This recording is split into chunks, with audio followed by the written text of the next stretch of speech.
Stort tack för en mycket angelägen fråga.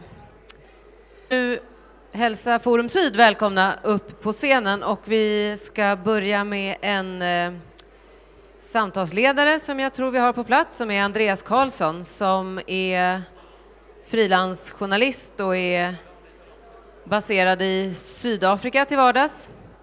Vi har två gäster. Det är spoken word-artisten Mufasa som är från Kenya, som kommer göra någonting. Han är också här i byggnaden. Och vi har fotograf Paul Hansen och ni kommer tala på temat aktivism, A New Front for Human Rights. Varmt välkomna. Tack så mycket, och ja, det kommer vi göra. Vi kommer göra det på engelska eftersom vi har Mufasa med oss. So we are here to discuss what role media and art can play in a time when we see oppressive regimes trying to interfere with, or stop rather, free media, freedom of expression. We see journalists, activists, artists being harassed, even murdered. And there is talk of a shrinking space for democracy. But before we start the discussion, I would like to leave the word to Kenyan spoken word artist Mufasa to give us an introduction or something to build on for the discussion. So Mufasa, stage is yours.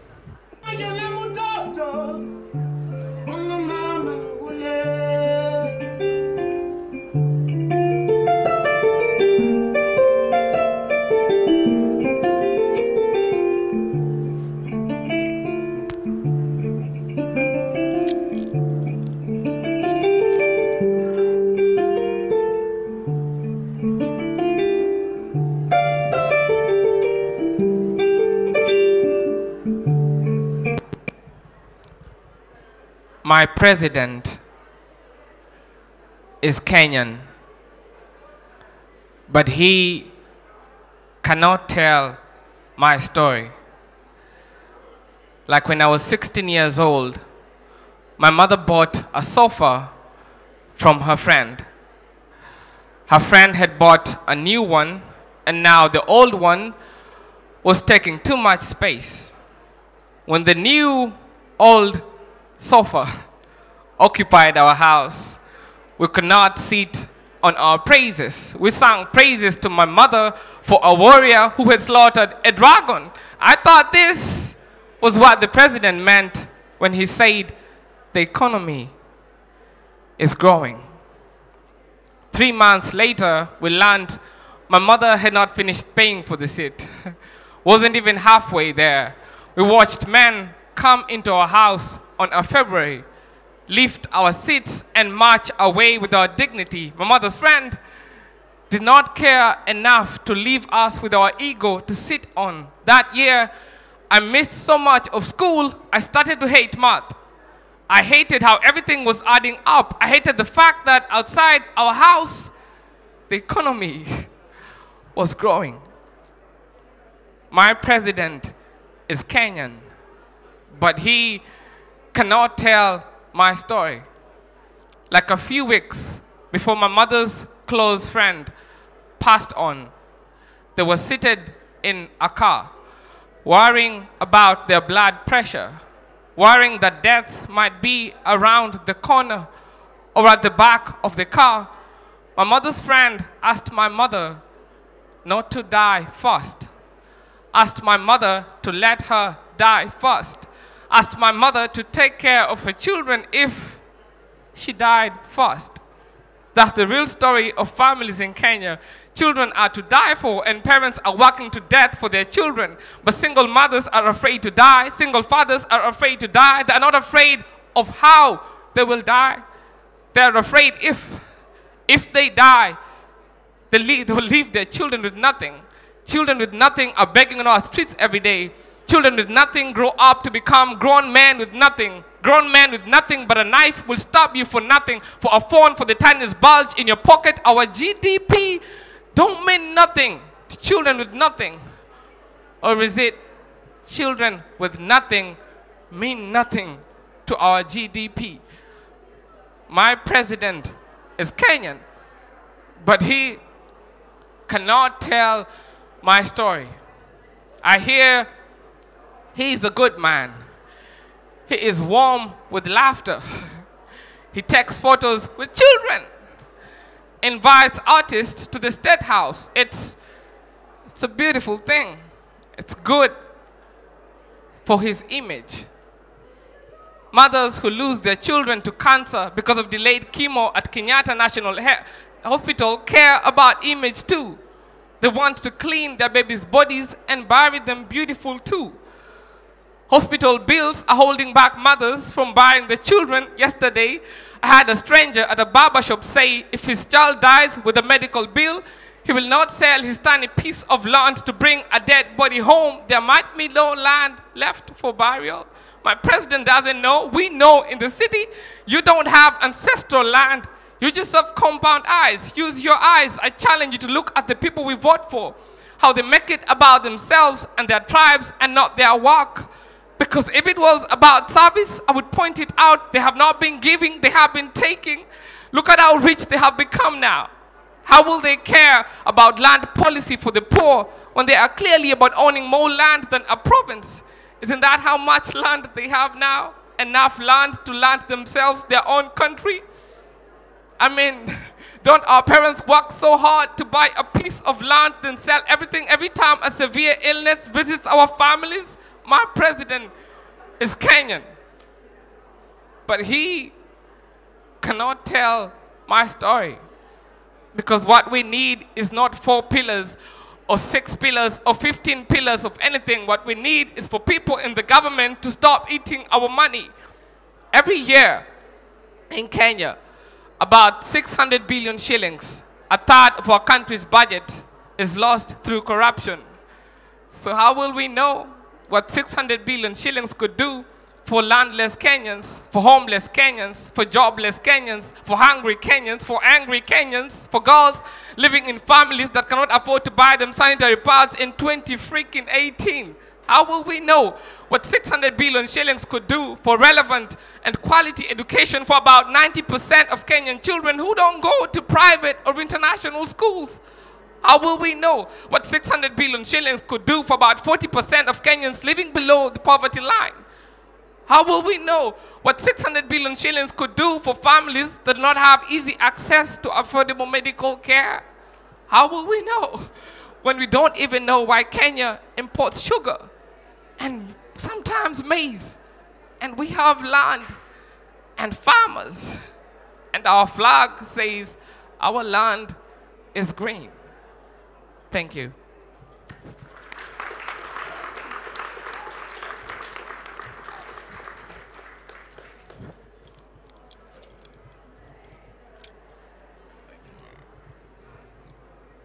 Right. Thank you, Mufasa. As I mentioned, spoken word artist from Kenya, also founder of Creative Spills, Yes. which is an organization that brings artists together from various fields to promote discussion and development around social issues. Welcome also Paul Hansen. Thank you. Well known to many of you, I'm sure, photojournalist, famous for covering social issues, conflicts around the world and also back home in Sweden. You come from slightly different backgrounds into this discussion, and let me start with a few just quick questions to set the scene. So yes or no answers from your side. Have you, in your work, experienced this shrinking space for democracy and for democratic institutions? Mufasa? In my area of work, In your area of work. I think the fast people. Yes or no? Oh, yes or no? Okay. Yes. Paul? Yes. Yes.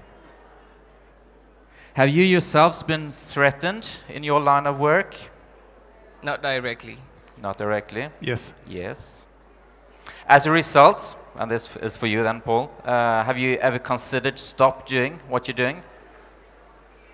On the contrary, which is a no. Yeah. Which is a no. Right. So let me start then with you, Paul.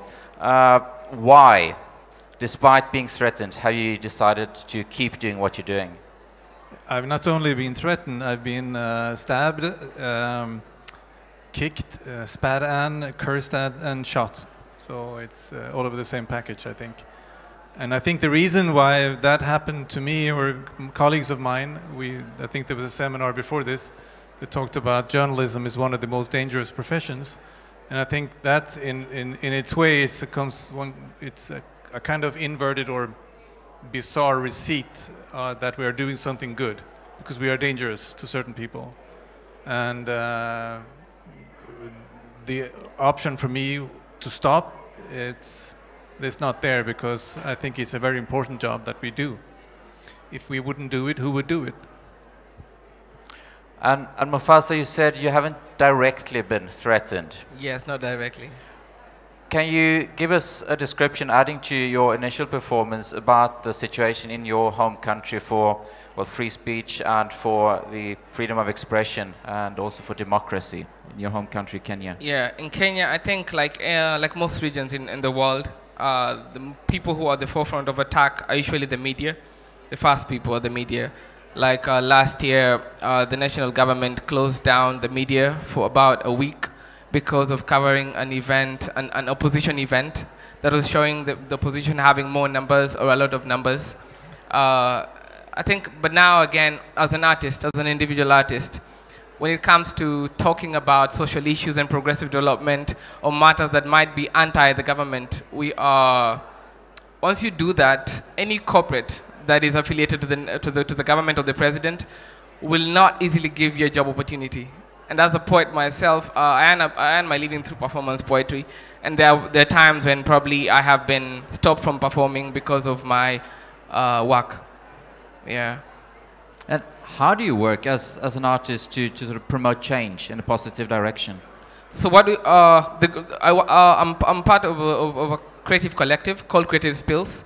What we do is we engage the community in conversations around social issues and progressive development. And what we use is outreach events, that is from workshops to forums, public and private events. We go to schools. And the idea is to create communities on social media and everywhere else to just extend the space for political expression. Yeah. And Paul, your role and media's role is slightly different, obviously. And traditionally, the journalist's role is considered to be that of the neutral observer. How do you see that? Are you and can you be a neutral observer in the kind of environments that you work in? I just like to rewind to the previous question. You talk about threats, and I don't think direct threats or violence is the big problem for us. I mean, the big problem is manipulation, and I guess that's also a kind of a threat to the free word. And there's so many ways to manipulate us. Disinformation, and of course, as a visual journalist, is usually access. You can't access the place because if you can't be there, you can't take a picture. That's also a threat, I think, to what we do. And of course, I'm not an activist, so I try to always adhere to the journalistic virtues as trying to be as objective as possible. But there's no such thing as a true story, because it's always subjective in a way, because we choose to be in a certain spot in a certain time, take certain pictures in a certain direction, and quote certain people. It's always a narrow, but we try to be as honest as possible, if that's a good word. Truth is a different thing. I had an example earlier today in another seminar when I pointed out if I go to like the Ullevi football stadium here in Gothenburg, and let's say for the experiment's sake that there's 25,000 people at the stadium, and it's the public record, it's a record. I mean, they never had so many people in this football season. But the stadium takes 50,000 people. So if I go in and I shoot an empty stand section, it's a true picture. If I shoot the full stand section, it's also a true picture. But the most truthful picture is people with people in it. So that's always the choose, in very simple example, we have to do. But there's always people trying to manipulate us before the story, during the story, and very much today after the story. And you have been in the business for a while, let's say that. And how would you say that the situation have changed over the time when you have been working as a photojournalist? I think it's the same basic problem and the same basic challenges, but I think the speed is the big change. Everything goes so much faster now. And then, I mean, it's the old saying that, I mean, I don't know it exactly, but before, I mean, a lie travels a few times around the world before the truth story can even get its pants on in the morning. It's just the speed, and that speed of the internet, the fast news circles we have, the 24/7 news cycles, is hurtful to objective and truthful journalism, honest journalism, because we kind of have to fight a very simple stories that's very sexy to write, but they're not true.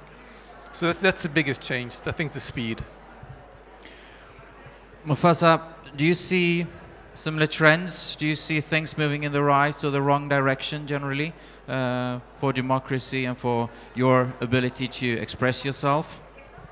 I think a while ago, for me and for most of us, the word community meant your ethnic identity, like where you come from. This is my, for a while, community meant this is my ethnic identity, this is where I come from, my ancestors and something like that. But now, because of urbanization and modernization, civilization, basically now we get the essence of community being where probably people who share the same ideals, your probably profession, probably even age, and now we got a lot of communities that are outside that ethnic identity.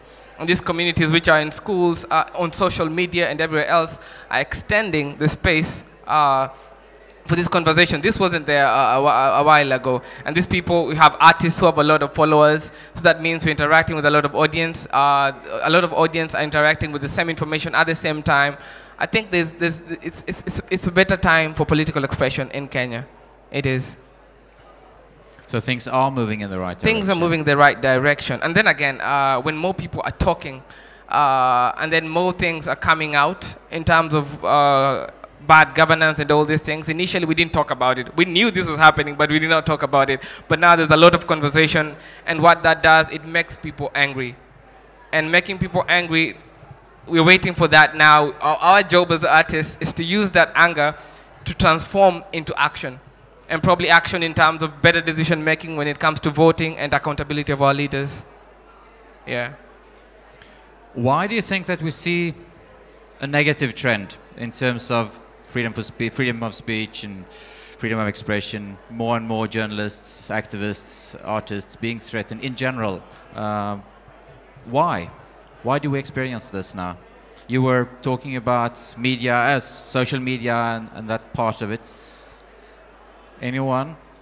That is the million-dollar question, isn't it? I really don't know. I think it's been. I think it has a lot to do with the internet, the way the internet works, the way it's much easier to, like when the Malaysian Airlines was shot down over Ukraine. There, I think the Russian officials on many different levels put out 15 different spin stories. Theories, just to muddle the waters. So I think that's a big part of the reason, because the technique is there. So that's a bigger threat, because we have a much bigger monster to fight. I think in Kenya, our biggest problem is corruption. Our biggest problem in Kenya is corruption. And corruption is happening because of, again, another big problem, which is a negative ethnicity. That's why corruption is thriving. And what the media does, and artists, and these are people who do not identify themselves in that ethnic whatever. So now it becomes easier to have people think and confront change. And people don't like that. I mean, the political leaders want you to be comfortable with your with being divided. And what media does and what art does, it joins people, it brings people together and enables people to have one voice. Yeah. And time is running out quickly. I see 2 minutes here. Finally, looking ahead, what positive signs do you see? What makes you feel positive, if you do, for the future? Oh, I think there's positive signs every day. Just this meeting is very positive for me. I mean, to be able to tell the truth, you have to use fiction sometimes, or comedy, or be an artist. I think it was a very, very positive sign, the laughter in the UN assembly when Trump held his speech. That was a really positive sign. Something is happening. I think with Kenyans, I'm really waiting for the next general election, which is in 4 years, and I feel like whatever we're doing right now somehow should show some sense of transformation in the next 4 years. Because our idea is to use art at the final point is to influence decision making, to have better decision making processes, and again, just better decision making by our leaders. So I see something happening in the next 4 years. So I'm very positive here. Thank you both. Paul, you will be on stage again shortly. I think the pictures that we saw relate to that. They were a little preview, yeah. Yes, preview. And if you want to hear more of Mufasa, you'll be on stage again tomorrow. Yeah, tomorrow at stage? 13, yeah. Excellent. Thank you both very much. Thank you. Thank you.